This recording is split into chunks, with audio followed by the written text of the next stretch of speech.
Okay, to start off, you want just like a little bit on the bottom to feed it. And then I pour, this is my distilled water I keep in here. I'm gonna pour the rest of it in. I gotta make more. And then I kind of stir that up just to clean the sides off. It's a beautiful Play-Doh ball. I love it. Is this beautiful? Stir that up just so it's mixed in. Is this beautiful Play-Doh? It is beautiful Play-Doh. Mom, I made a cheese pizza. Good job. And then I have a measuring cup in here. I usually do like a half cup, but really it's just until... I just made a cheese one. Hey Harrison, hang on, Bubba. Just until it's like a thicker consistency. So I'm gonna do 3/4 cup today. And just see how that goes. If it's on the dry side, you can always add more water, but I would say the starter is better when it has more flour to eat. And then I have like a warmer setting on my stove, on my stovetop, and I just put it on the warm and low if it's cold in my kitchen, which it is kind of cold today. So that's about the consistency in there. And then I'll let this sit on the stove with the top on, but not tightened. And then come back in a couple hours and mix up bread. Okay, round 2. I make my bread at 2 o'clock, just because it's the good time of day for me to get it done, do the stretch and folds while we're here, and then let it rest in the evening when we go places, and then come back and put it, I call it putting the bread to bed. I'm just putting it in Bannatynes before I go to sleep. So my starter has risen. It's not as fluffy as I normally like it. I got started late this morning. Usually I feed it at like 7:30, 8 o'clock, and then make bread at 2. But you'll be fine. All you need is like 240 grams for 2 loaves. So this bucket holds like 4 loaves. And I'm just gonna make 2 today because I don't have quite the amount of starter. But I normally do 2 jars full of starter to make 4 loaves. So this is, I have this on my scale. This measures out to be 1. Let's see what we got. We're at 230 right there. Just gonna take a little bit more.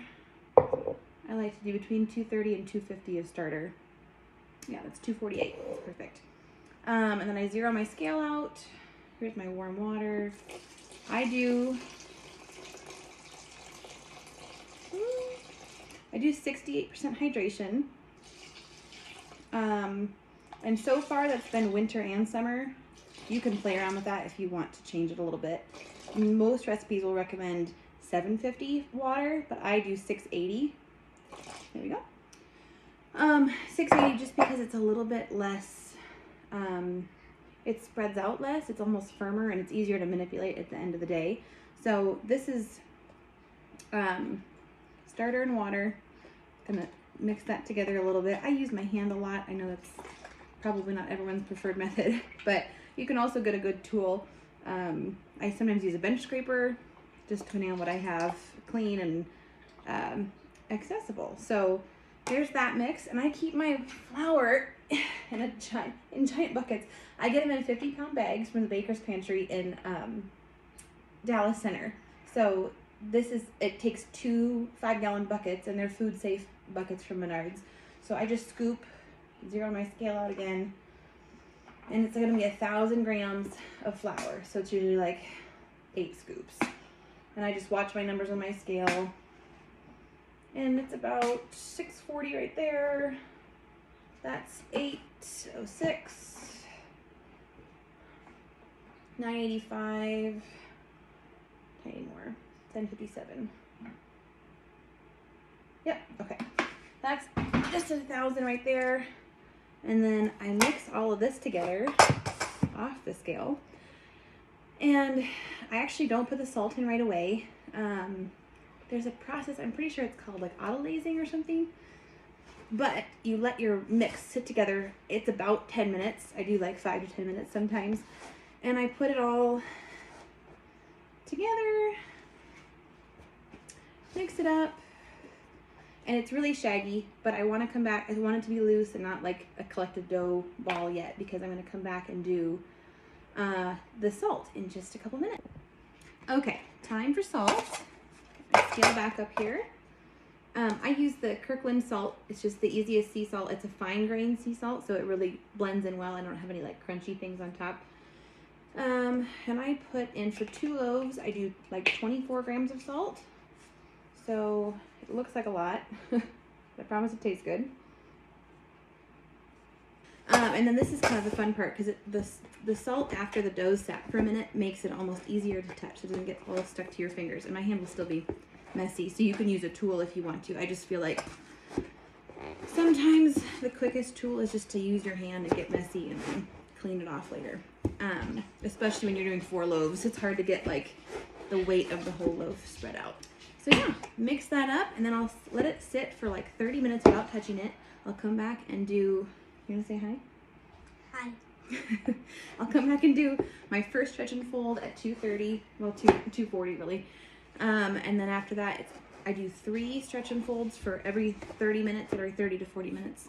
And then it sits for 3 more hours. So you can change that however you like. You don't have to do, I would recommend at least 3 stretching, whatever, but you don't have to do it on the dot at 30 minutes, because that's crazy and I can't make that work all the time. So do what works for you.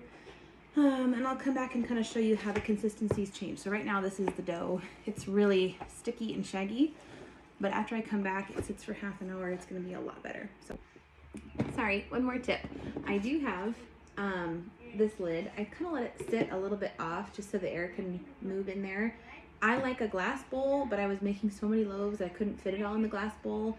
And also I just didn't want to like break this nice glass bowl I had. So I got this thing just so I can have like a messy bread bowl all the time. The lid, however, plastic doesn't breathe, I feel like, as well as the glass bowl with the lid does. So I kind of set it off to the side and just set it on my counter like this. You can put a towel over it if you want to. Sometimes, unless it's a heavy enough towel, it can dry out the loaf too much. But I find with like the plastic container and the plastic lid, it's almost too wet. So I have to offset it a little bit, let the air get to it. Okay, it's been 30 minutes since I mixed this together. Looks kind of like this, still shaggy, but I'm gonna wet my hand. It's nice to have a wet hand to do this with because it doesn't stick so much, but I just pull it up and fold it over, pull it up, fold it over. Any good stretch and fold technique that you have is good.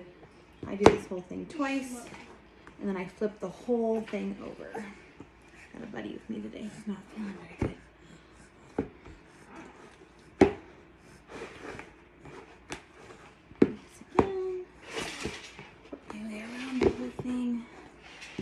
Flip the whole thing down. There you go. Okay, welcome back to bread hour. I have, the dough's been sitting there for a while. I'm probably half hour late, but it should be okay. Because I have a cookie. Yep, they're almost done. So, a couple things I use for this. I have these bannetons. You probably have something similar, round ones. I line them with rice flour, which I got at like some natural grocer's place. And then I put the rest of my rice flour in like a tub like this, and it's lasted me a super long time. So I'll show you what I do. And then I have my bench scraper. So I just cut the dough in half, and then kind of use my hand and the bench scraper, put it all together. Now this one's like a little bit tackier, but I'm just rolling, I don't know if you can see this very well. I'm just rolling it in on itself, and the top kind of looks like that. So it's building that surface tension on the top of the loaf, and then I let it sit there for like up to 10 minutes if I have to go run away and do something. Otherwise, I can just put it right in. So there's 2 balls, and I have a round banneton as well, and I like that one sometimes more because you can just plop it right in. But these I kind of stretch out a little bit and then lay them oblong. So I'll put this in the rice flour and kind of try to get all sides coated. You don't have to do all sides, but for sure the parts that are sticking to the banneton. And then I just kind of lay it in there. And same with this one. Try to get all the rice flour. There's the resin. So this is coated. It's no longer sticky, and if you want to re-roll it, you can. Otherwise, this goes right in the banneton. So I've got 2 rolls in here, and then I cover them with what I call the hairnet, and then I put it in the fridge overnight. So I will probably pull these out to bake them tomorrow morning between 10 and noon sometime. You can always leave them up in the fridge up to like 48 hours. After that, they start to get a little hard. So like probably 11:30. Yeah. Oh. Yeah. Do we have cookies? Yes, 1 second. So anyway, that's putting the bread to bed, and then I just kind of clean up, and then tomorrow I will take another video for you, show you what I do.